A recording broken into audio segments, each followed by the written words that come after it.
الحمدللہ وکفا والصلاة والسلام علی سید الانبیاء اما بعد فاعوذ باللہ من الشیطان الرجیم بسم اللہ الرحمن الرحیم قال النبی صلی اللہ علیہ وآلہ وسلم انما الاعمال بالنیات صدق اللہ مولانا العظیم وصدق رسولہ النبی الکریم الامین ان اللہ وملائکتہ یصلون علی النبی یا ایہا الذین آمنوا صلوا علیہ وسلموا تسلیما اللہم صلی علی سیدنا و اصحاب سیدنا و ازواج سیدنا و مولانا محمد مبارک وسلم وصلی علیہ الصلاۃ والسلام علیک یا سیدی یا رسول اللہ الصلاۃ والسلام علیک یا سیدی یا حبیب اللہ الصلاۃ والسلام علیک یا سیدی یا رحمت للعالمین وعلی آلک و اصحابک یا سیدی یا خاتم النبیین۔ نہایتی واجب الاحترام معزز محترم محتشم سامعین ذی وقار، آقا کریم علیہ تحیت و تسلیم کا ایک مبارک فرمان عالی شان جو آپ کی سماعتوں کی نظر کیا، حضور جان عالم صلی اللہ علیہ وآلہ وسلم نے فرمایا انما الاعمال بالنیات، اعمال کا دار و مدار نیتوں پر ہے۔ جیسی جیسی نیت ہوتی ہے ویسا ویسا اس کا اجر، انعام اور فائدہ بندے کو حاصل ہوتا ہے۔ تو جب اچھی نیت ہو تو اس کے ضمن میں چھوٹا سا کیا ہوا عمل بھی بہت بڑے فائدے اور اجر کا سبب بن جاتا ہے، اور اگر نیت بری ہو تو بڑے سے بڑا کیا ہوا عمل بھی بارگاہ الوہیت کے اندر نہ تو قبول ہوتا ہے اور نہ اس کا ہمیں اجر اور ثواب حاصل ہوتا ہے۔ تو سب سے پہلے یہ ضروری ہوتا ہے کہ جب اعمال کو ہم ادا کرتے ہیں، سر انجام دیتے ہیں، تو اس کے لیے اچھی اور اعلیٰ نیتوں کا کرنا ہمارے لیے از حد ضروری اور مناسب ہے۔ اور مقام ثانی پہ فرمایا کہ نیت المؤمن خیر من عمل، مومن کی نیت اس کے عمل سے بہتر ہے۔ تو جب اچھی اور اعلیٰ نیت کر لی جائے تو وہ عمل سے بھی زیادہ بہتر ہو جاتی ہے۔ تو جب پھر اس کے ضمن میں کوئی عمل کیا جائے تو پھر اسے بھی چار چاند لگ جاتے ہیں۔ اس لیے اچھی نیتوں کا ہونا ضروری ہے۔ اکثر و بیشتر ہم ایسے کام کرتے ہیں کہ جن کے اندر ہمیں شعور نہیں ہوتا، سمجھ نہیں ہوتی، بظاہر ہم نیت تو اچھی کر رہے ہوتے ہیں لیکن اس عمل کی افادیت کا یا اس کے نقصانات کا ہمیں پتہ نہیں ہوتا، تو پھر وہ ہماری صرف اچھی نیت بھی عمل کے اچھا نہ ہونے کی وجہ سے کارگر ثابت نہیں ہوتی۔ مثال کے طور پر چند باتیں آپ کی سماعتوں کے حوالے کروں گا۔ اکثر و بیشتر ہمارے معاشرے کے اندر یہ لفظ بولے جاتے ہیں عمومی طور پر، اللہ رب العالمین کے حوالے سے لوگ کہتے ہیں جی اللہ میاں، اللہ سائیں، کیونکہ یہ صوبہ سندھ کے اندر اس طرف والے لوگ وڈیروں کو بھی سائیں کہتے ہیں، تو اللہ کریم کے لیے بھی وہ سائیں کا لفظ استعمال کرتے ہیں، اللہ سائیں اور اللہ میاں۔ یہ عام طور پر یہ پڑھے لکھے حضرات آج کل بڑا اس لفظ کا استعمال کرتے ہیں، جی اللہ میاں نے بڑی عزت دی ہے، جی اللہ میاں نے یہ کر دیا ہے۔ جی اب ذرا غور کریں ان الفاظ پر، تو یہ الفاظ اچھی نیت سے بھی کہے جائیں تو فائدہ نہیں ہے، اس لیے کہ یہ اللہ رب العالمین کے شایان شان نہیں ہے۔ میاں کا لفظ قوم کے لیے استعمال ہوتا ہے، اجنبی کے لیے استعمال ہوتا ہے، خامد کے لیے بھی استعمال ہوتا ہے، اور پہلے ادوار کے اندر امام مسجد اور گھر کے جو بزرگ ہوتے تھے ان کو بھی میاں کہا جاتا تھا۔ میاں جی آگے، میاں صاحب نے کہہ دیا، میاں صاحب نے فلاں کام کر دیا۔ تو یہ لفظ اللہ رب العالمین کے شایان شان نہیں ہے۔ تو مفتیان اسلام نے اس پر فتویٰ دیا ہے کہ جو چیز اللہ کریم جل وعلا کے شایان شان نہیں اس کا استعمال بھی اچھا نہیں ہے۔ اسی طرح سائیں کا لفظ ہے، تو سائیں ہم پاگل بندے کو کہتے ہیں جو ناسمجھ اور بے شعور ہو، یا اس کو سائیں کہا جاتا ہے، یا اس بندے کو سائیں کہتے ہیں کہ جو لوگوں کو پاگل بناتا ہے۔ اپنا گورکھ دھندا اس نے کوئی نہ کوئی چلایا ہوا ہے اور لوگوں کو بے وقوف بنا بنا کے اپنے چنگل میں پھنسا کے اپنے وہ مقصد اور مطلب کو نکالتا ہے، تو ہم اسے بھی سائیں کہتے ہیں۔ تو یہ لفظ بھی غلط ہے، اس کا بھی استعمال اس ذات کے ساتھ کرنا درست نہیں۔ اور پھر اسی طرح ایک اور لفظ بولا جاتا ہے جو ہے تو اچھا، لیکن ہم اسے ادا نہیں کر پاتے۔ اللہ تعالیٰ کہا جاتا ہے، حالانکہ یہ تعالیٰ نہیں ہے، یہ تعالی ہے، عین بھی ہے اس کے اندر۔ تو لفظ عین کو ہم کھا جاتے ہیں، اس کو اپنے مخرج کے اندر ادا نہیں کرتے، مطلق کہا جاتا ہے جی اللہ تعالیٰ۔ اب تعالیٰ اور تعالی میں کتنا فرق ہے، چھوٹی سی، اگر زیر زبر آگے پیچھے ہو جائے تو معنی اور مطالب بدل جاتے ہیں۔ میں مثال آپ کی خدمت میں پیش کرتا ہوں، جیسے لفظ ہے عالم، عین الف آ لام اور میم ہے، عالم اور عالم، فرق ایک زیر اور زبر کا ہے۔ لام کے اوپر زبر آ جائے عالم بنتا ہے اور اس کا معنی ہے جہان، اور اسی عالم کی اس لام کی زبر کو زیر کر دیا جائے پھر وہ ہوتا ہے عالم، اور اس کا مطلب ہے جاننے والا۔ لام کے اوپر زبر ہو تو اس لفظ کا مطلب جہان ہے، اور اسی زبر کو زیر کر دیا جائے تو پھر اس لفظ کا معنی جاننے والا بن جاتا ہے۔ تو تعالی کا مطلب بزرگی ہے۔ جب ہم اللہ تعالیٰ کہتے ہیں تو پھر تو ٹھیک ہے، جب اللہ تعالیٰ کہہ دیا جاتا ہے مطلق عین کو کھا جاتے ہیں تو پھر معنی اور مطالب بھی غلط اور بدل جاتے ہیں۔ تو اس لیے ایسے الفاظ کا چناؤ کیا جائے جن کے اندر کسی اعتبار سے بے ادبی کا شائبہ نہ ہو، جن کے اندر کسی اعتبار سے اللہ رب العالمین کی شانوں کے اندر کسی قسم کی کمی کا سبب نہ بنے۔ تو اس لیے مناسب اور بہتر یہ ہے کہ ہم اللہ کریم کہہ دیں، اللہ پاک کہہ دیں، اللہ سونا کہہ دیں، جو بڑے اچھے اور اعلیٰ الفاظ ہیں۔ اور پھر اگر دنیاوی اعتبار سے آپ غور کریں، اگر ہم کسی جنرل صاحب کو صوبدار صاحب کہہ دیں تو وہ تڑپ جاتا ہے کہ تو نے میری توہین کی ہے، میں ایک جرنل ہوں اور تو نے مجھے صوبدار کس اعتبار سے کہا ہے۔ کسی راجہ صاحب کو آپ چودھری صاحب کہہ دیں کہ جناب چودھری صاحب کیا حال ہے، تو وہ بھی آگے سے منہ توڑنے کو آتا ہے کہ میں خیری میری راجہ آدمی چودھری کیا بنایا بھائی تو یہ دیکھیں نا کیوں ہے کہ وہ بندہ اسے پسند نہیں کرتا۔ جب ایک عام سا ادنا سا گنہگار سا آدمی اس کو اس کے منصب اور اس کے لیول سے ہٹ کے ہم مخاطب کرتے ہیں تو وہ آگ بگولا ہو جاتا ہے۔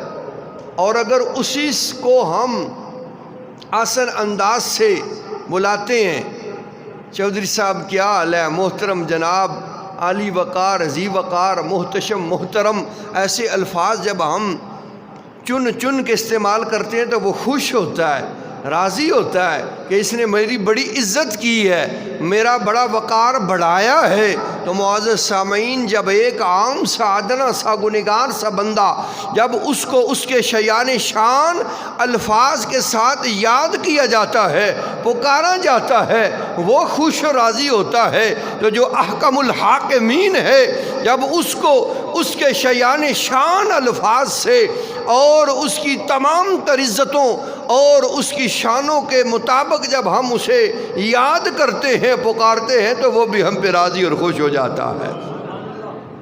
اور جب اس کے شیان شان الفاظ کا استعمال اور چناؤ نہیں ہوتا تو پھر ظاہر سی بات ہے ناراضگی تو ہوگی۔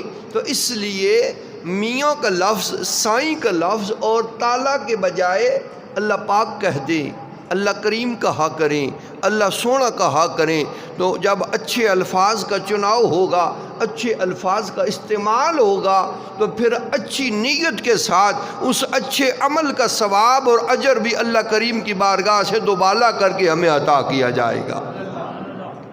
تو اس بارے میں بڑی ضرورت ہے غور کرنے کی اور فکر کرنے کی، تاکہ ہم جن خرابیوں کے اندر پڑے ہوئے ہیں ان سے بچ سکیں، ان سے ہم سیکھ سکیں۔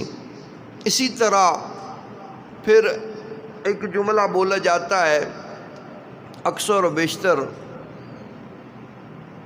اللہ معاف فرمائے، نقل کفر کفر نہ باشد، ظلم خدا نہ۔ کوئی معاملہ ہوتا ہے تو عام بوڑھے لوگ، پرانے جو لوگ ہیں، بالخصوص عورتیں، وہ کہتی ہیں اوہ ہو ظلم خدا نہ جی، ہے تو کو جی۔ کب کہا جاتا ہے؟ جب کوئی حادثہ پیش آ جائے، جب کوئی معاملہ ہمارے سامنے آئے، مثال ہے کسی کا ایکسیڈنٹ ہو گیا، مر گیا، کوئی کسی اسی طرح حادثے میں مبتلا ہو جاتا ہے، تو پھر عورتیں یہ جملہ کہتی ہیں جو کہ بڑا ہی غلط اور کفریہ جملہ اور کلمہ ہے۔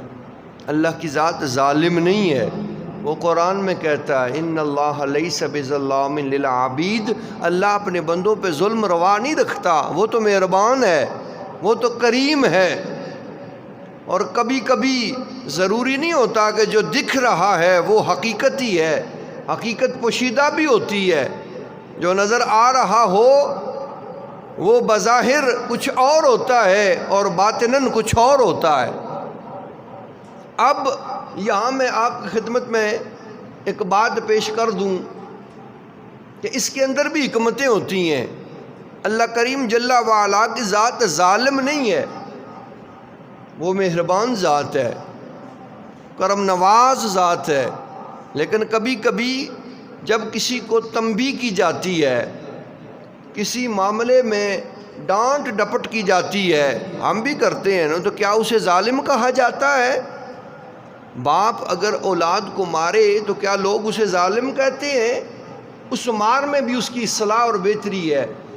ہو سکتا ہے کہ ایک دن جو چانٹا پڑ گیا اس تھپڑ کی بنسبت اس کا سارا مستقبل ہی سنور جائے، تو اس لیے اسے ظالم کوئی نہیں کہتا۔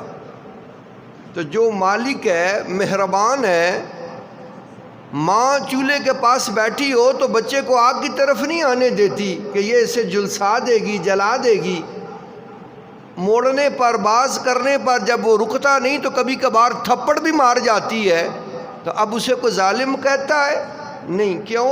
اس لیے کہ جو وہ جانتی ہے یہ بچہ نہیں جانتا۔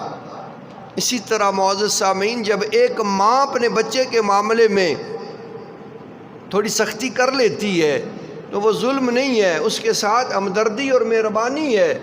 تو وہ ذات تو ایک ماں کی ممتا سے 70 گنا زیادہ اپنے بندوں پر مہربان ہے، وہ کیسے ظالم ہو سکتا ہے؟ تو اس طرح کے جملے اور الفاظ استعمال کرنے سے پہلے سوچنا چاہیے اور پھر توبہ بھی کرنی چاہیے اگر ایسا ارتکاب بندہ کر ڈالے۔ وہ تو مہربان اور کریم ذات ہے، وہ کبھی بھی اپنے بندوں پہ ظلم نہیں کرتی۔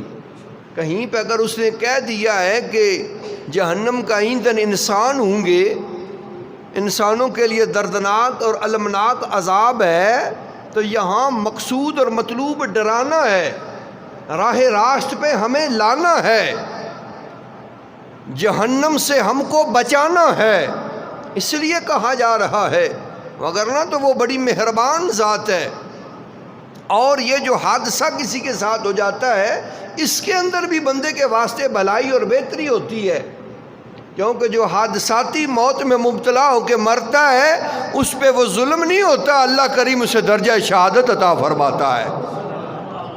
7 قسم کی یہ اموات جو ہیں یہ درجہ شہادت رکھتی ہیں۔ میدان جنگ میں شہید ہونا یہ تو بڑا اعلیٰ درجہ ہے نا، اپنے نفس کے خلاف جہاد کرتے کرتے جہان فانی سے رخصت ہو جانا یہ تو جہاد اکبر ہے، یہ تو اس سے بھی بڑا درجہ ہے، لیکن ان کے علاوہ 7 اور اموات ہیں جو درجہ شہادت رکھتی ہیں، اور وہ کون سی ہیں؟ روایات میں آتا ہے نا کہ پانی میں ڈوب کے مرنے والا، حادثاتی طور پر، خودکشی کرنے والا نہیں، جو حادثاتی طور پہ بس پانی میں داخل ہوا، کسی وجہ سے ڈوب گیا، مر گیا، تو وہ بندہ شہید ہے۔ آگ میں جلنے والا، کسی ملبے تلے دب کے مرنے والا، اور اس کے بعد پیٹ کے مرض میں مبتلا ہو کے دنیا سے جانے والا، یہ پاگل جسے ہوش نہیں ہوتی، عقل اور شعور نہیں ہوتا، وہ بندہ، اور وبائی مرض میں مبتلا ہو کے مرنے والا، جیسے یہ طاعون کی مرض آتی تھی، اب پتہ نہیں یہ کرونا ہے یا نہیں ہے، بہرحال اگر ہے تو اس میں اگر کوئی مبتلا ہو کے مر جائے تو وہ شہید ہے۔ اور وہ عورت جو ڈیلیوری کے دوران، بچے کی ولادت کے وقت وصال کر جائے، اسے بھی اللہ کریم درجہ شہادت عطا فرماتا ہے۔ یہ 7 اموات جو ہیں یہ درجہ شہادت پہ فائز بندے کو کر دیتی ہیں۔ تو اب کیا خیال ہے آپ کا؟ ایکسیڈنٹ پہ بندہ مر جاتا ہے، ڈوب کے مر جاتا ہے، تو کیا کہا جائے گا؟ پھر عورتیں کہتی ہیں ہائے ہائے ہائے ظلم خدا نا استغفر اللہ من ذالک۔ یہ ظلم نہیں ہوتا، اللہ کی مہربانی ہوتی ہے کہ پروردگار عالم نے اسے درجہ شہادت عطا فرما دیا ہے۔ تو اس لیے معزز سامعین، یہ خیرخواہی ہے، وہ مہربانیاں کرتا ہے۔ کبھی کبھار ہمیں سختی بھی کسی سے کرنی پڑتی ہے، اور اس کے اندر ہم اس سے ظلم نہیں کر رہے ہوتے۔ اس پر آپ کو ایک بات اور آپ کی سماعتوں کے حوالے کر دوں۔ مولانا روم نے یہ عقائد نقل کی ہے، ایک بندہ گھوڑے پہ سوار جا رہا تھا، رستے میں ایک درخت کے سائے میں ایک شخص کو سویا ہوا پایا، تو اس گھڑ سوار نے دیکھا کہ اس سونے والے کا منہ کھلا ہوا تھا، اور ایک چھوٹا سا باریک سا سانپ کہیں سے آیا اور اس کے منہ کے اندر داخل ہوا اور منہ کے رستے پیٹ میں چلا گیا۔ اسے کوئی سمجھ نہ لگی سونے والے کو۔ اب یہ گھڑ سوار دیکھ رہا تھا، اب عقلاً یہاں پہ کیا کرنا چاہیے کہ اسے جگا کے کہتا کہ اٹھ بھائی تیرے اندر سانپ چلا گیا ہے۔ اس نے وہاں پہ حکمت عملی کو اختیار کیا، اس بندے کو جگایا، اٹھو بھائی اٹھو۔ وہ جاگا، اٹھا، اس نے اس کے پاس گھڑ سوار کے پاس امرود تھے، وہ اسے کھلائے کہ بھائی یہ امرود کھاؤ۔ اس نے کوئی ایک آدھ کھایا، بس اس نے کہا نہیں اور کھا، بس نہیں اور کھا، بڑے زور سے اس نے اسے امرود کھلائے۔ جب خیال ہو گیا کہ اب اس کا پیٹ بھر گیا ہوگا، جب پھر اسے اوپر سے پانی دیا کہ اب پانی پی۔ پانی بھی اس نے پیا تھوڑا سا، اس نے کہا نہیں اور پی، اس نے کہا بس، پھر کہتا ہے اور پی، پانی بھی ٹھسوا دیا۔ جب خیال ہوا، یقین ہوا کہ اب یہ گلے تک ہو چکا ہے، پھر اسے کہتا ہے اب اٹھ اور بھاگنا شروع کر دے۔ خود گھوڑے پہ ہو گیا اور اس نے اپنا وہ کوڑا پکڑ لیا، اسے کہتا ہے بھاگ۔ وہ کہنے لگا کیوں بھاگوں؟ تو اس نے اسے مارنا شروع کر دیا گھڑ سوار نے، اور کہا کہ بھاگ، اب بھاگے گا تو بچے گا، وگرنہ مار پڑے گی تجھے۔ آگے لگا لیا، اب وہ بھاگ رہا ہے اور اس سے سوال کر رہا ہے بڑا عجیب آدمی ہے تو، پہلے سوئے ہوئے کو مجھے جگایا، پھر امرود کھلائے، پھر پانی پلایا، پیٹ بھر گیا، اب مار بھی رہا ہے اور بھگا بھی رہا ہے۔ اس نے کہا بس آگے دیکھ کے بھاگتا رہے۔ بھاگتے بھاگتے کیا ہوا، جب زور پڑا نا تو اسے الٹیاں شروع ہو گئیں۔ جب الٹیاں ہوئیں تو وہ سانپ اس کے منہ سے الٹی کی ذریعے نکل گیا۔ جب سانپ بھی نکل گیا، پھر وہ گھڑ سوار نیچے اترا، اس نے کہا بھائی معاف کر دینا، مارنا تجھے مقصد نہیں تھا، بچانا تجھے مقصد تھا، اس لیے کہ تیرے اندر اب تو نے دیکھ لیا کہ یہ تیرے اندر سے نکلا ہے، میں نے نہیں داخل کیا، یہ خود داخل ہوا جب تو سویا ہوا تھا۔ اگر میں تجھے جگا کے کہتا او بھائی اٹھ تیرے اندر سانپ چلا گیا ہے، تو شاید تو خوف سے مر جاتا، ڈر سے تیرا کلیجہ ہی پھٹ جاتا، تو وہ خیر خواہی نہ ہوتی، تو اس لیے میں نے تجھے جگایا اور بڑے تحمل سے تجھے امرود بھی کھلائے، پانی بھی پلایا۔ اب بھگانا مقصد یہ تھا کہ جب بھاگے گا زور پڑے گا، الٹی ہو جائے گی، تیرا پیٹ واش ہو جائے گا اور تو اس مصیبت اور بلا سے محفوظ ہو جائے گا، تو اس لیے تجھے مارا بھی ہے، تجھے بھگایا بھی ہے، مقصد تیرے ساتھ حسن سلوک کرنے کا تھا۔ تو وہ بچ گیا۔ تو اس لیے معزز سامعین عزیز وقار، نیت تو اعلیٰ تھی، اس کی اچھی تھی، لیکن عمل بظاہر غلط تھا۔ لیکن جب حکمت عملی سمجھ آتی ہے تو پھر اسے کوئی غلط نہیں کہتا بلکہ درست سمجھتا ہے اور درست کہتا ہے۔ تو اس لیے کبھی کبھار ایسا بھی ہوتا ہے جو بظاہر دکھ رہا ہو وہ حقیقت نہیں ہوتی، اور جو حقیقت ہوتی ہے وہ نظر نہیں آ رہی ہوتی۔ تو اگر کسی کے ساتھ اس طرح کی حقیقت پیش ہو تو وہ ظلم نہیں ہوتا، وہ اس کے ساتھ زیادتی نہیں ہوتی۔ تو اس لیے معزز سامعین عزیز وقار، اس کے اندر خیر خواہی اور اس کے ساتھ بھلائی اور ہمدردی مقصود اور مطلوب ہوتی ہے۔ تو اس لیے جب ہم کبھی کبھار کسی کے ساتھ اس طرح کا معاملہ دیکھتے ہیں تو پھر اس بارے میں یہ نہیں کہنا چاہیے کہ ظلم خدا کا بڑا ظلم ہو گیا۔ اللہ کی ذات ظالم کبھی نہیں ہو سکتی، وہ مہربان ہے، وہ کرم نواز ہے، وہ مہربانیاں کرتی ہے۔ تو اس ذات کی بارگاہ کے اندر رحمان و رحیم کا یہ آپ شعور رکھیں اور ظن رکھیں اور خیال رکھیں، جتنا اسے رحمان و رحیم کہہ کے پکارتے رہو گے اتنی وہ مہربانیاں بھی کرتا رہے گا، اتنی کرم نوازیاں بھی فرماتا رہے گا۔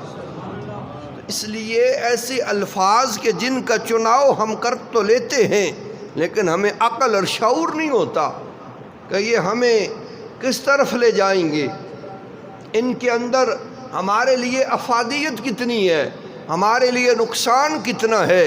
تو پھر بغیر سوچے بغیر سمجھے جب ایسے الفاظ کا انتخاب کرتے ہیں جو اس کریم بارگاہ کے اندر اس کے شیان شان نہیں ہوتی، تو پھر اس کے ضمن میں ہم اس کی بارگاہ کے اندر مجرم ٹھہر جاتے ہیں۔ تو اس لیے جب بھی کسی قسم کا عمل کرنا ہو یا کسی کے بارے میں الفاظ کا چناؤ کرنا ہو تو اسے اعلیٰ اور بہترین انداز کے ساتھ چننا چاہیے تاکہ جو عمل کیا جائے وہ بھی اپنے اعتبار سے اعلیٰ ہو اور جو الفاظ منتخب کیے جائیں وہ بھی اپنے اعتبار اور انداز سے نرالے اور اعلیٰ بھی ہونے چاہیے۔ بات سمجھ آ گئی نے؟ تو یہ کبھی بھی نہیں کہنا ظلم خدا کا، استغفر اللہ، نکلے کفر کفر نہ باشد۔